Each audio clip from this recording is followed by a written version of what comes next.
What's up guys, welcome to my very first video. My name is Legendary Dante. I'm going to be teaching you guys how to defeat the werewolf with 0 downs before the Room of Fate on Dead Office Arcade 3. This is mainly for those that are trying to beat Dead Office Arcade 3 or for those that just have a hard time trying to get past the werewolf. This strategy is mainly towards my solo players, so I definitely recommend playing this in first person, especially if you're trying to beat the game in general. And once I show you guys this method, I promise you guys have a better chance at beating this game by yourself in first person. So let me show you guys my method on beating the werewolf without any downs. So the first thing you want to do is make sure that you complete round 20, which is basically the cemetery map. And in this gameplay, I've had 0 downs so far, which is a good thing. So now what we're going to do is go ahead and go to the wild. At this point, you should have a key. I have 2 of them, but if for whatever reason you don't have a key, just go ahead and shoot these baskets and eventually one of them will give you a key to unlock this door. And just to be more helpful, I'm just going to show you guys from start to finish. So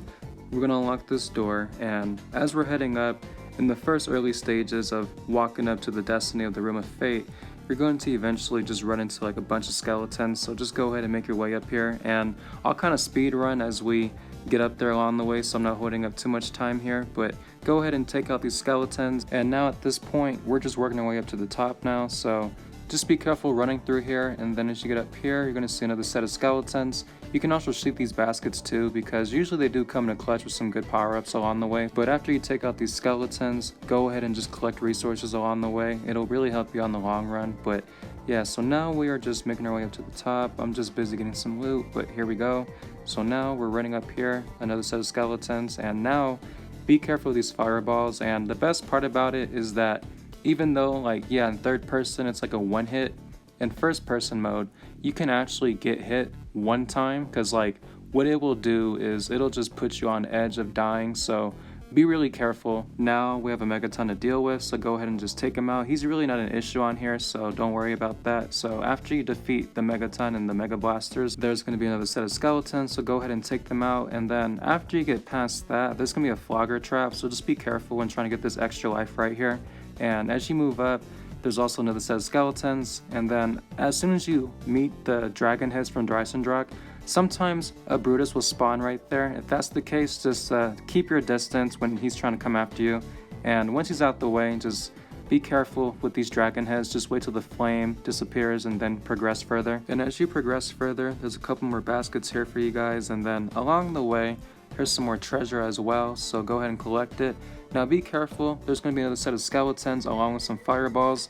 The fireballs will make it a little bit more intense for you because, you know, of the almost instant down, but just be careful, just pay attention to the fireball patterns and you'll be fine. There will also be 2 nukes for you to pick up along the way, so just avoid the fireballs. Another set of skeletons are going to spawn right here, and sometimes another Brutus will show up too, so just be aware of that. And I got lucky right here, so I didn't have to like worry too much about killing him. So if you're trying to be safe, I just like to stand right here so I don't get hit by the fireballs. But once he's dead, this is the checkpoint to where you're about to fight the werewolf. So in my gameplay, I got lucky. He was already standing by the edge of the cliff, but this is pretty much where the checkpoint's at, going to that dungeon over there, but we're not going to go over there.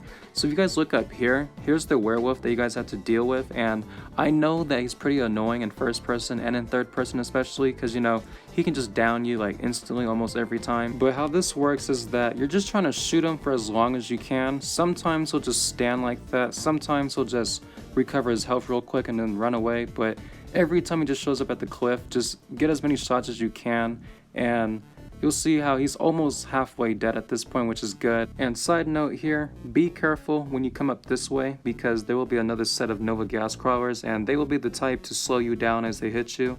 So just be careful right here. And after that, go ahead and collect these resources. And at this point, all that you're doing is just running back and forth down this hill until he shows up at the edge of the cliff. So in my gameplay, he was already back here, so you see me just taking a lot of shots on him, and he's getting pretty damaged up pretty good. And pretty much every time that he like walks away from the edge of the cliff, what I like to do is I come all the way back here up to like where the fireballs can't hit you, kind of like where this elephant statue's at, and all that you're just really doing is just running back and forth. So it might be a little bit time consuming to just get his attention, so sometimes I act like I'm going all the way to the top of the cliff, although I'm not, and sometimes he'll like, you know, move based on like which way you're going. So all that he's really doing is just blocking you from entering the Room of Fate, and you do have to kill him beforehand, but you'll see how I was able to get a few more shots in, and it's kind of annoying because when you're shooting him, he likes to regenerate his health, so you'll see how I thought he was about to die, but he spawns in 2 spectral hounds, which are like a spiritual version of the hellhounds. They won't come after you, so you'll be fine. And then of course he moves away again, so I act like I'm going to the top of the cliff. He falls for it, and then here he is once again, and this is where I finally kill him, and then there you guys go. I didn't use a single nuke or a speed boost. I didn't go down.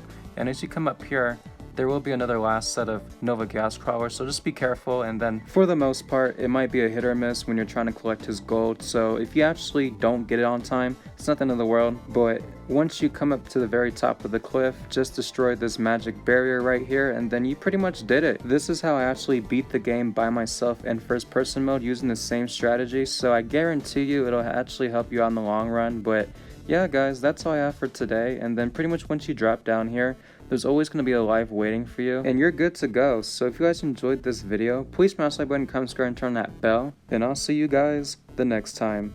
Peace.